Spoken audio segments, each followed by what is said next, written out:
Welcome back to another Virtual Cafe Kate's Read Aloud. We are hopping into chapter 3 of Wayside School is Falling Down. This is one of my favorite chapters in the book, so as I am reading, I really want you to make some predictions and see if your prediction comes true at the end of the chapter.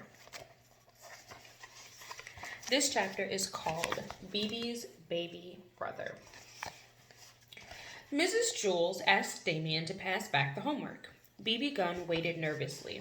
Except for art, her grades had not been very good lately. If she didn't start bringing home better grades, her parents said they wouldn't let her stay up past midnight. She did her best artwork after midnight. Damien handed Calvin his homework, then Todd, then Joy. "Where's yours?" asked Calvin. "I don't know," said Bebe. "Did you do it?" asked Calvin. "Yes, I did it," said Bebe. "I worked extra hard on it. I hope Mrs. Jules didn't lose it." Damien finished passing out the homework. Bebe never got hers. "Bebe, will you come here, please?" said Mrs. Jules. She pushed out of her seat, stood up, and nervously walked to Mrs. Jules's desk. "I did my homework, Mrs. Jules," she said. "Really?" "Yes, I know," said Mrs. Jules. She held Bebe's homework in her hand. "Whew," Bebe sighed with relief. "I was afraid you'd lost it." "No, I didn't lose it," Mrs. Jules said sternly. She showed the back of the paper to Bebe. Someone had written, "Mrs. Jules is as fat as a hippopotamus, and she smells like one too." "I didn't write that," exclaimed Bebe. "I love the way you smell." Mrs. Jules smiled. "But if you didn't write it, who did?" "Ray," Bebe instantly replied. "Who's Ray?" "He's my little brother, Ray Gunn. He must have snuck into my room after I was asleep. He's always playing mean tricks on me. He knew how hard I worked on my homework." "Well, we'll show Ray," said Mrs. Jules. She gave Bebe an A+. "There, I don't think he'll try that again." "Thanks," said Bebe. "You may have a Tootsie Roll Pop, too," said Mrs. Jules. Bebe took a Tootsie Roll Pop out of the coffee can on Mrs. Jules's desk, then returned to her seat. She proudly showed Calvin her A+. The next day, Mrs. Jules asked Damien to hand back another batch of homework. "How come Damien always gets to do everything?" griped Kathy. "I'm sorry, Kathy," said Mrs. Jules. "Would you like to pass back the homework?" "No," grumped Kathy. "I'm not your slave." Damien passed out the homework. Again, Bebe didn't get hers. Mrs. Jules called her to her desk. On the back of her homework, someone had written, "Mrs. Jules has a head full of oatmeal, and it leaks out of her ears."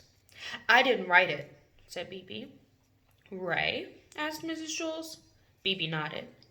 "Why don't you start checking the back of your homework?" suggested Mrs. Jules. "I did when I woke up," said Bebe. "He must have done it after breakfast, while I was brushing my teeth. We had oatmeal for breakfast."